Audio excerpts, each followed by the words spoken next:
उत्तराखंड में तेज बारिश का अलर्ट जारी हुआ है। 24 से 30 जून तक भारी से भारी बारिश का अलर्ट मौसम विज्ञान केंद्र की ओर से दिया गया है। तेज हवाओं के साथ बारिश की संभावना है। पहाड़ में कई जगहों पर बारिश हो रही है और जल्द ही मानसून की एंट्री उत्तराखंड में होने वाली है। तो तेज बारिश का अलर्ट जारी किया गया है उत्तराखंड में मौसम विज्ञान केंद्र की ओर से और 24 से 30 जून तक भारी बारिश हो सकती है।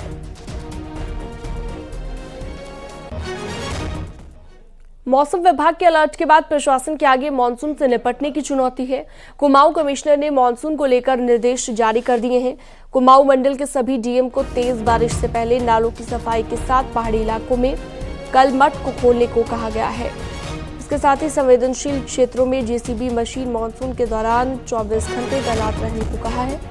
वहीं आपदा संभावित इलाकों में राशन दवा के साथ कनेक्टिविटी बनाए रखने को कहा है। इसके साथ कुमाऊं मंडल के अधिकारियों को मानसून की एसओपी पर अमल करने के लिए कहा गया है।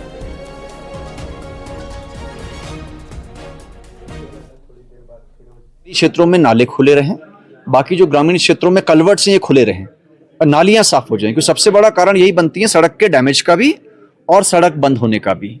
सेकेंडली, इस बार वनाग्नि बहुत ज्यादा हुई है काफी जगह, तो वनाग्नि की वजह से ऊपर की हमारी जो सॉइल लूज हो गई है, काफी जगहों पे स्लाइड्स हो सकते हैं, तो उन जगहों को पहले से चिन्हित करना होगा। वहां पे आसपास हमारी जेसीबीज होनी चाहिए।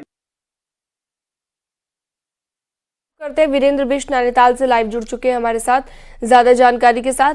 वीरेंद्र, हर बार देखा जाता है मानसून आने से पहले तैयारी पूरी नहीं होती है प्रशासन की और बाद में जो आपदा प्रभावित इलाके होते हैं वहां पर हम देखते हैं कि कई तरह की आपदाएं आती हैं और परेशान लोग होते हैं। इस बार प्रशासन की कैसी है तैयारी, क्या क्या इंतजाम रहेंगे, क्योंकि भौगोलिक परिस्थितियां पहाड़ की कुछ ऐसी होती हैं कि मानसून से पहले खास तैयारी की जरूरत है।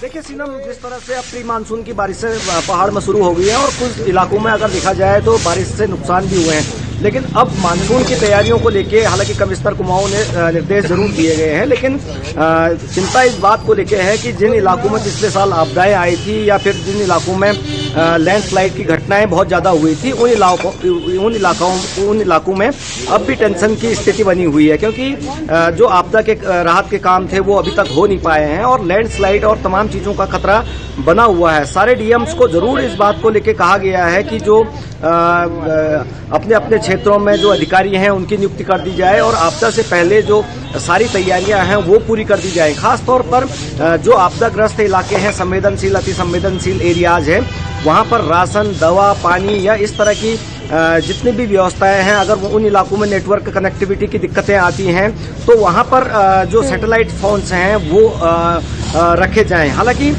जिस तरह से इस बार ये माना जा रहा है कि सर्दियों में बारिश कम हुई है तो मानसूनी बारिश काफ़ी आफत ला सकती है।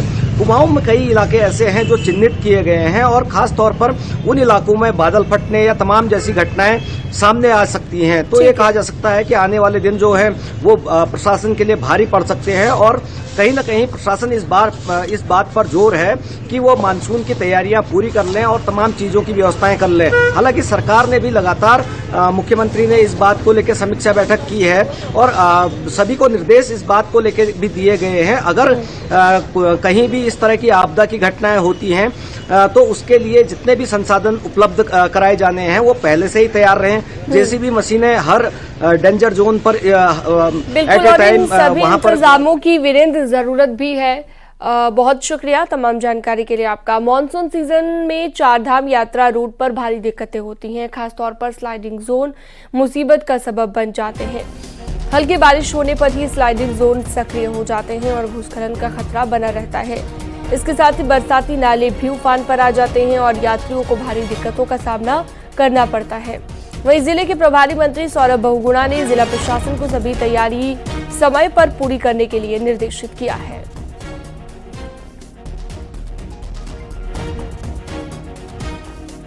पूरी कोशिश है कि मानसून आने से पहले जितनी भी तैयारियां हैं, जो स्पेशली ट्रैक रूट पे जो स्लाइडिंग जोन्स हैं, जो जहाँ पर लैंडस्लाइड होने का डर होता है, जहाँ पे आपदा आने का डर होता है, उनको पहले से हम प्रिपेयर कर लिया जाए ताकि श्रद्धालुओं को, घोड़े खच्चरों को कोई समस्या ना हो। अल्मोड़ा के बिनसर में धधकी जंगल की आग घटना में 5 लोगों की जिंदगी जा चुकी है। हादसे के बाद वन विभाग ने बिनसर से सटे ग्रामीणों को घटना के लिए जिम्मेदार बताया, लेकिन विभाग के इस रुख से ग्रामीणों में भी काफी नाराजगी देखने को मिली।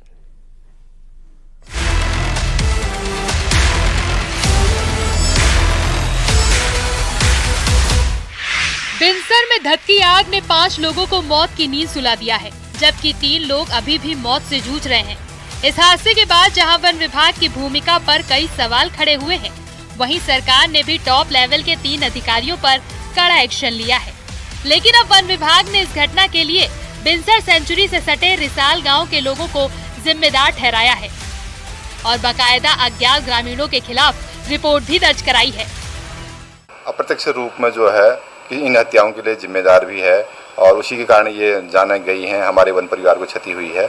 इसलिए हमने जो है एक संभावित रूप में जो निकटस्थ गांव है उसके ग्रामीणों का किसी उसका या अन्य किसी अराजक तत्व पर संदेह व्यक्त किया है।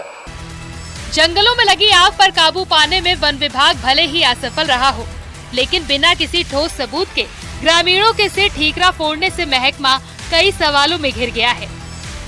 रिसाल के ग्रामीणों की माने तो उन्हें जंगलों को बचाने के लिए पहचाना जाता है।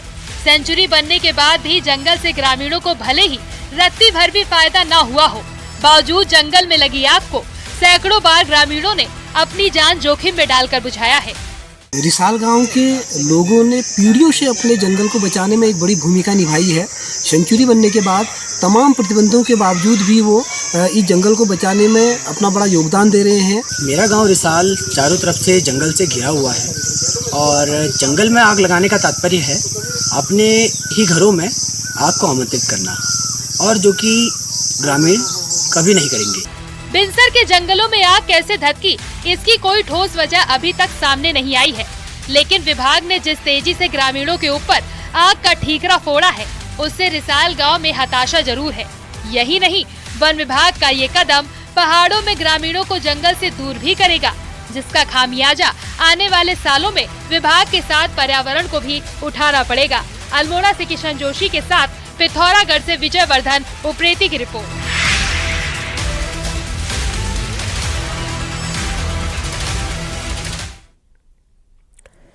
और अगली खबर देहरादून से है। आज धामी कैबिनेट की अहम मीटिंग होनी है। लोकसभा चुनाव के बाद पहली मीटिंग सचिवालय में 1 बजे से कैबिनेट की मीटिंग होगी और आज कैबिनेट में कई प्रस्ताव आ सकते हैं। निकाय एक्ट में संशोधन का प्रस्ताव, राजस्व, शिक्षा समेत कई विभागों के प्रस्ताव आज मीटिंग में रखे जा सकते हैं।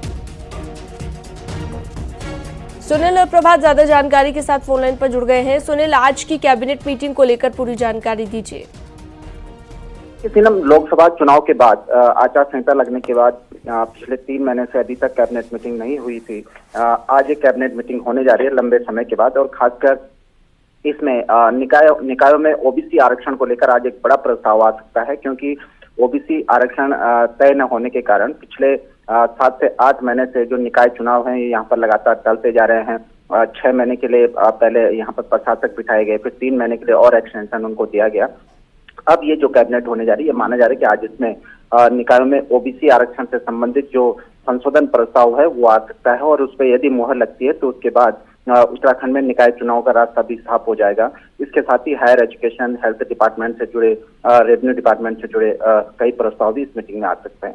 जी ठीक है, बहुत शुक्रिया तमाम जानकारी के लिए आपका सुनील।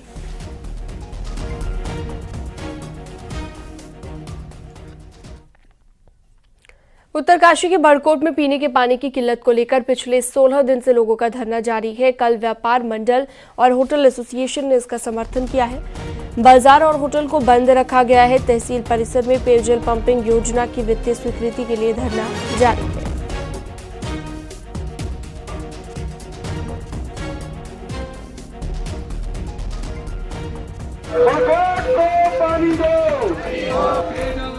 ठीक करो, ठीक करो, ठीक करो। उत्तरकाशी के बड़कोट में पीने के पानी की किल्लत को लेकर जहां बाजार बंद रखे तो वहां पर धरने पर अब राजनीति भी शुरू हो गई है। यमुनोत्री विधानसभा से निर्दलीय विधायक संजय डोभाल ने इसके लिए पूर्व नगरपालिका अध्यक्ष और भाजपा के पूर्व विधायक को जिम्मेदार बताया है।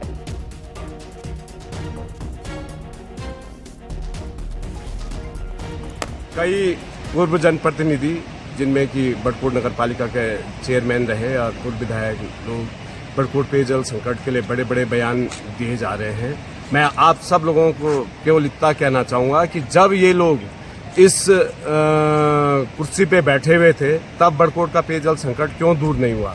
और मैं सभी बड़कोट वासियों को बताना चाहूँगा, मैं आपके इस दर्द से पूर्णतः वाकिफ हूँ और आपके इस संकट को मैं बहुत जल्दी दूर कर दिया जाएगा।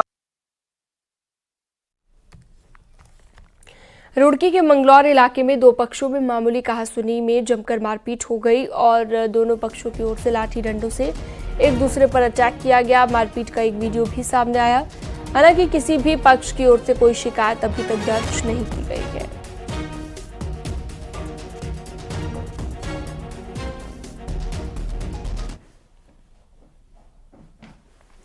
सिर्फ रेफर सेंटर बन चुका पौड़ी का जिला अस्पताल अब एक बार फिर से सरकार अपने हाथों में लेने जा रही है। बीते 3 सालों से जिला अस्पताल पीपीपी मोड पर चल रहा था, जिसे महंत इंद्रेश अस्पताल चला रहा था, लेकिन अपने खराब ट्रैक रिकॉर्ड के चलते ये अस्पताल जल्द सरकार फिर से चलाएगी।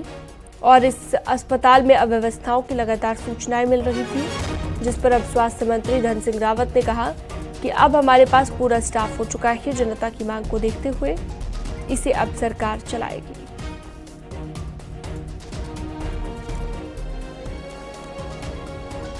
लेकिन दिक्कत वहाँ पे आती है कि जब छोटी छोटी सी भी इलाज के लिए, चाहे बच्चा हो, चाहे बूढ़ा हो, चाहे कोई भी हो, उसके लिए उसको रेफर सेंटर इन लोगों के द्वारा बना दिया गया था। समय हम पे डॉक्टरों की भी कमी थी, नर्सिंग स्टाफ की भी कमी थी। अब हमने नर्सिंग स्टाफ भी पूरा कर दिया है, एएनएम भी पूरे भर दिए हैं, टेक्नीशियन भी पूरे आ गए हैं, डॉक्टर भी अब हमारे पास एमबीबीएस डॉक्टर जो है सरप्लस हो गए हैं। तो जब अब हम पे संसाधन हो गए हैं तो मुझे लगता है कि जनता की जो डिमांड है उसको हम पूरा जरूर करेंगे। प्रदेश कांग्रेस की गुटबाजी किसी से छिपी नहीं है। ऐसे में कई बार कांग्रेस के बड़े नेता अपने बयानबाजी से भी इसे साबित करते नजर आते हैं। एक रिपोर्ट देखिए।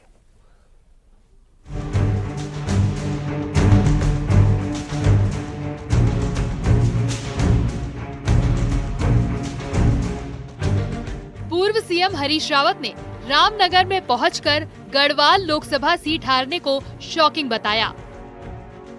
उन्होंने कहा कि सारे देश में चल रहा था कि कांग्रेस गढ़वाल लोकसभा सीट पर काबिज होने जा रही है, लेकिन ऐसा नहीं हुआ। इस लोकसभा सीट की रामनगर विधानसभा सीट पर भी उन्होंने सवाल उठाते हुए कहा कि अपने मायके में ही कांग्रेस हार गई।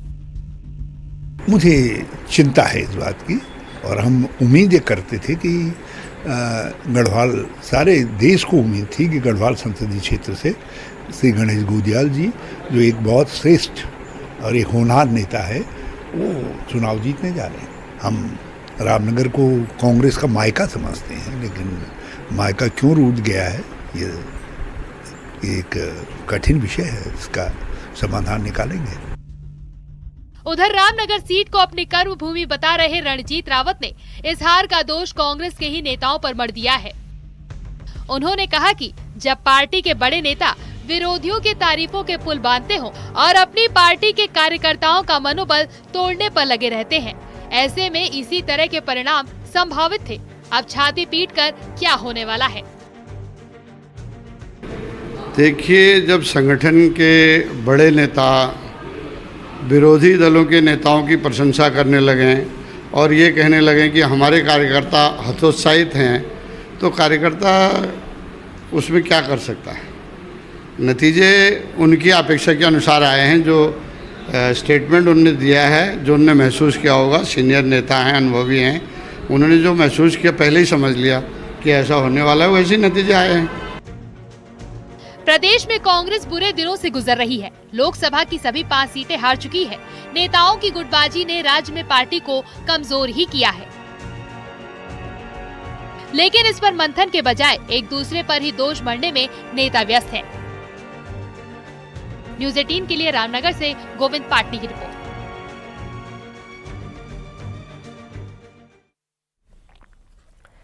शुक्रवार को नामांकन के आखिरी दिन बद्रीनाथ विधानसभा चुनाव के लिए कांग्रेस के लखपत सिंह बुटोला ने अपना नामांकन किया। नामांकन के बाद उन्होंने दावा किया कि बद्रीनाथ में सभी विकास कार्य कांग्रेस के समय में हुए हैं और उपचुनाव यहां की जनता पर जबरन थोपा गया है, इसलिए जनता बीजेपी को जवाब देगी। ये कहना केवल और केवल अपने को बचाने के लिए, और मैं ये कहता हूँ व्यक्तिगत हित के लिए फैसला लिया गया उनका, और ये जबरदस्ती का चुनाव थोपा गया। मैं पुनः कह रहा हूँ कि जो उपचुनाव बद्रीनाथ के अंदर थोपा गया, मंगलौर के अंदर भी चुनाव हो रहा है, लेकिन आप जानते हैं मंगलौर की परिस्थितियां भिन्न है, यहाँ की परिस्थितियां भिन्न है, और जो यहाँ की परिस्थितियां बनाई गई हैं, यहाँ की जनता जरूर जवाब देगी। इस बार होने वाले बद्रीनाथ उपचुनाव से साल 1982 के संसदीय उपचुनाव की यादें एक बार फिर ताजा हो गई है। इन दोनों चुनाव का आपस में क्या कनेक्शन है, एक खास रिपोर्ट में आपको दिखाते हैं।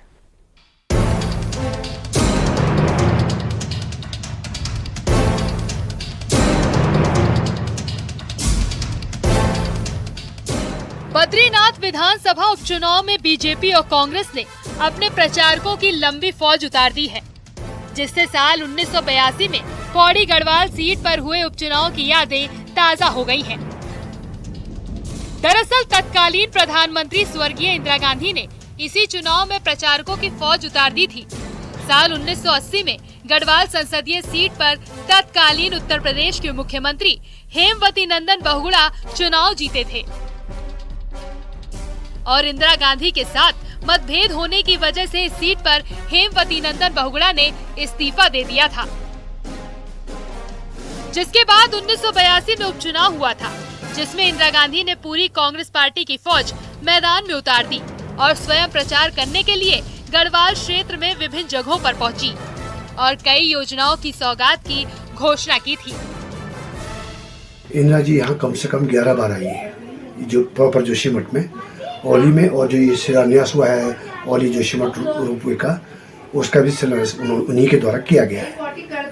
और इंदिरा जी लास्ट अंतिम समय में 84 में 26 जून को यहाँ पर आई हुई थी। 1982 में हुए उपचुनाव में कांग्रेस ने चंद्रमोहन नेगी को उतारा था, जबकि हेमवती नंदन बहुगुणा मजदूर किसान पार्टी से चुनाव लड़े थे और अप्रत्याशित रूप से हेमवती नंदन बहुगुणा 25,000 वोटों से विजयी हुए थे। अब बद्रीनाथ विधानसभा सीट पर भी पहली बार उपचुनाव हो रहा है। ऐसे में बीजेपी ने इस बार केंद्र से लेकर राज्य की पूरी बीजेपी की फौज मैदान में उतारने का फैसला किया है। गढ़वाल क्षेत्र के सभी विधायक, राज्य मंत्री के साथ साथ कैबिनेट मंत्री और खुद सीएम धामी प्रचार की कमान संभालेंगे। भारतीय जनता पार्टी का पूरा संगठन चुनाव की दृष्टि से जीत को ही केंद्र में रखता है और हमने अपने जो बड़ी लोकसभा जो हमारी 13 विधायक है उनको भी हमने शक्ति में बांटे। हमारे जो प्रवासी कार्यकर्ता जो लगी हुई विधानसभा है, अपनी कड़ पे आ गए, धरानी विधानसभा है, वहाँ कार्यकर्ता बहुत प्रभावशाली कार्यकर्ता हमने बूथ सबके अंदर दिए। बद्रीनाथ विधानसभा चुनाव का परिणाम तो 23 जुलाई को पता चलेगा, लेकिन चुनावी रंग का माहौल जरूर अभी से दिलचस्प हो गया है। चमोली से न्यूज़ 18 के लिए नितिन सेमवाल की रिपोर्ट।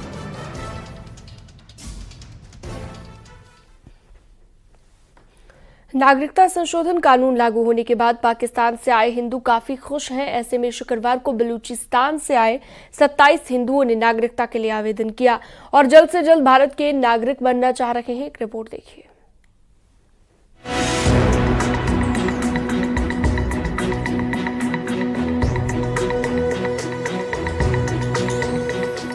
नागरिकता संशोधन कानून लागू होने के बाद पाकिस्तान और बांग्लादेश से आए हिंदुओं ने नागरिकता के लिए अप्लाई करना शुरू कर दिया है। बलूचिस्तान से आकर देहरादून में बसे कुछ लोग शुक्रवार को अपने डॉक्यूमेंट वेरीफाई करने डिस्ट्रिक्ट लेवल कमेटी के सामने पहुंचे।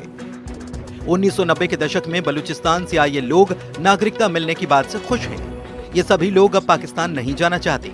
इनका कहना है कि भारत की नागरिकता मिलने से बड़ी राहत मिलेगी और तमाम दिक्कतें दूर होंगी। बहुत खुश हैं हम कि हमें सीए के माध्यम से नागरिकता मिली जा रही है और सभी को एक समान अधिकार मिलेंगे इससे। और और बहुत ही अच्छा स्टेप है गवर्नमेंट का।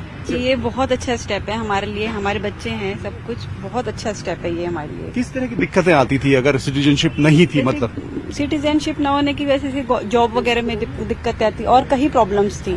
अब यही रिक्वेस्ट है कि जल्दी से मिल जाए सिटीजनशिप तो ज्यादा अच्छा हो जाएगा हमारे लिए। बहुत बड़ा फैसला सर, बहुत खुश हैं हम, बहुत अच्छा लग रहा है कि हमें नेशनलिटी मिल रही है। बहुत डिस्ट्रिक्ट लेवल कमेटी का कहना है कि देहरादून में तीसरी मीटिंग है जिसमें 27 लोगों ने वेरिफिकेशन के लिए अप्लाई किया। जैसे जैसे आवेदन आते जाएंगे उसके अनुसार नागरिकता देने की कार्रवाई आगे बढ़ती जाएगी। ये लोग जो भी नागरिकता संशोधन अधिनियम के तहत यहाँ की नागरिकता ग्रहण करना चाहते हैं, अपने डॉक्यूमेंट्स इन्होंने अपलोड किए हैं, तो यही डॉक्यूमेंट चेक करने के लिए कमेटी गठित की गई है। जैसे जैसे लोगों की एप्लीकेशंस आती रहेंगी उसके अनुसार जो है हम शेड्यूल करते रहेंगे जितना संभव हो पाएगा। वहीं पाकिस्तान से आए हिंदुओं को नागरिकता दिलाने में मदद का काम सीमा जागरण मंच कर रहा है, जो आरएसएस की एक विंग है। वो लोगों को फॉर्म भरने से लेकर नागरिकता को लेकर हर तरह की जानकारी दे रहा है। बड़ा चैलेंज बना उन तक जानकारी पहुंचाना, सही जानकारी पहुंचाना। लोगों के बीच में भ्रांति थी, तो उस भ्रांति को दूर करने का काम सीमा जागरण मंच ने किया। नैनीताल, उधम सिंह नगर और देहरादून समेत उत्तर प्रदेश के कई भागों में आदरणीय कर्नल कोठियाल जी ने लोगों को जन जागरण किया। उस जन जागरण के बाद यूथ फाउंडेशन इसमें इन्वॉल्व हुआ और यूथ फाउंडेशन के तत्वाधान में वो सारे फॉर्म भरे गए, उन लोगों को समझाया गया, उनके फॉर्म अच्छे तरीके से भरे गए। केंद्र सरकार के द्वारा लागू किए गए नागरिकता संशोधन कानून के बाद पाकिस्तान से आए हिंदुओं के चेहरे खिल उठे हैं। हालांकि वो सालों से तो भारत में ही रह रहे थे, लेकिन नागरिकता न होने के कारण कई तरह की सुविधाओं से वंचित थे। न्यूज़ 18 के लिए देहरादून से दीपांकर भट्ट की रिपोर्ट।